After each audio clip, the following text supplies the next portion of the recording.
Baseball is a popular sport with kids who see the pitcher as the premier position, much like the quarterback of a football team. Since young kids are developing and growing so fast and want to pitch, it is important to understand a few fundamentals about the position in order to prevent injury and ensure the young athlete does not deteriorate his physical well-being. By doing this, we can provide him with the opportunity for a lifetime of playing and enjoying the game.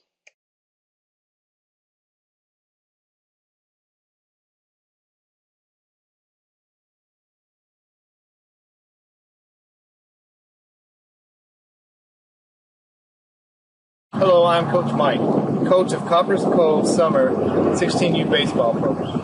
Welcome to Bulldog Baseball. Today, we're going to start a discussion about how to teach a young baseball player to pitch. It is important to let young pitchers develop a delivery of their own, one that they are comfortable with, but there are a few tips you can give them to ensure their delivery is not hurting their success as a pitcher. There are several bad habits a pitcher can develop, but with the right fundamentals, young pitchers can prevent injury and promote longevity. We will focus our first discussion on the difference between momentum and explosion. The first thing to understand is that the human body is not put together in a way for a pitcher to build momentum and deliver a consistently accurate pitch.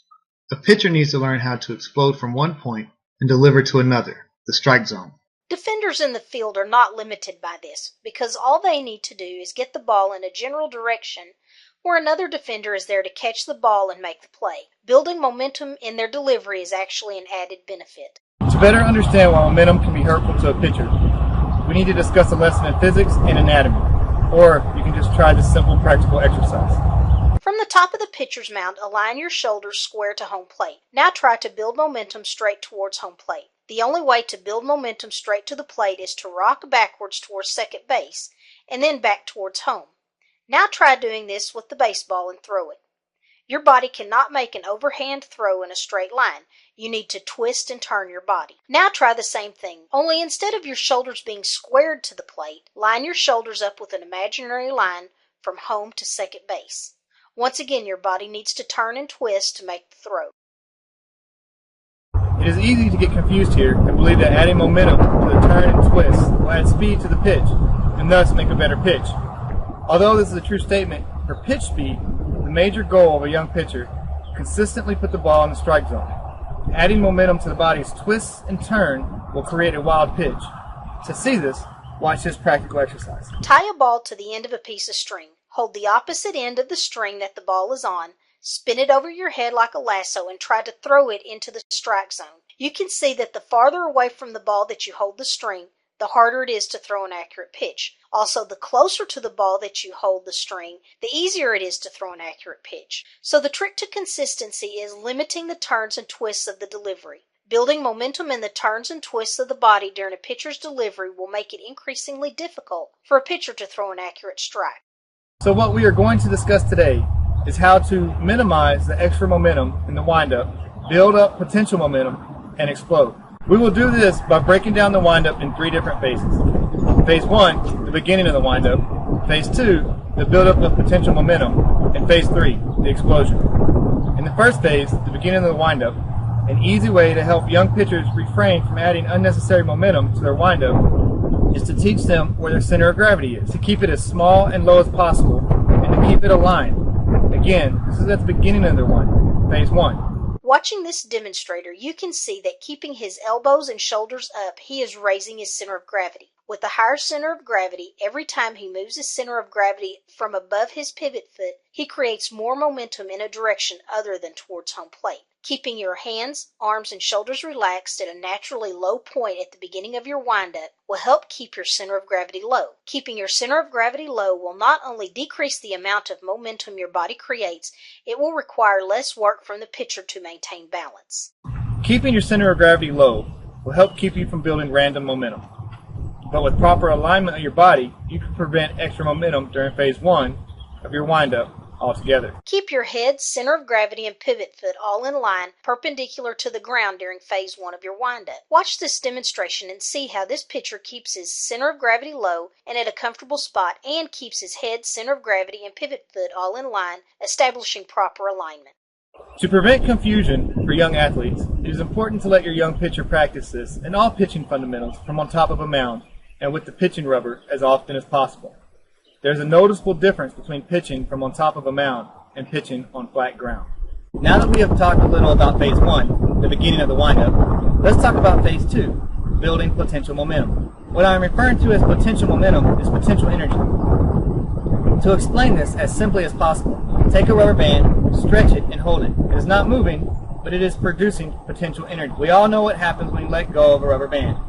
This is because of the potential energy created when you stretch and hold it. This is the same energy we want our young pitchers to be able to create. We will use this demonstration to walk you through how to build potential momentum. Maintain the alignment of your head, center of gravity, and pivot foot throughout phase 2. Notice as he brings his knee up, his arms go up at the same time and approximately at the same distance. This step is much like preparing to compress a spring or push a heavy object, all while maintaining proper alignment. Many pitchers like to twist at this point, pointing their knee back towards second base. I would encourage pitchers to get in the habit of bringing their knees straight up because you don't want them to have major differences when pitching from the windup compared to pitching from their stretch. When pitching from the stretch, as soon as their knee breaks the plane that runs across the pitcher's mound from third to first base, they can only pitch to the batter or attempt a pickoff move to second, but can no longer execute a pickoff move to third or first. So for consistency with every pitch, from the windup or the stretch, and when pitching to the batter or disguising a pickoff move to any base, I suggest they always raise their knee straight up.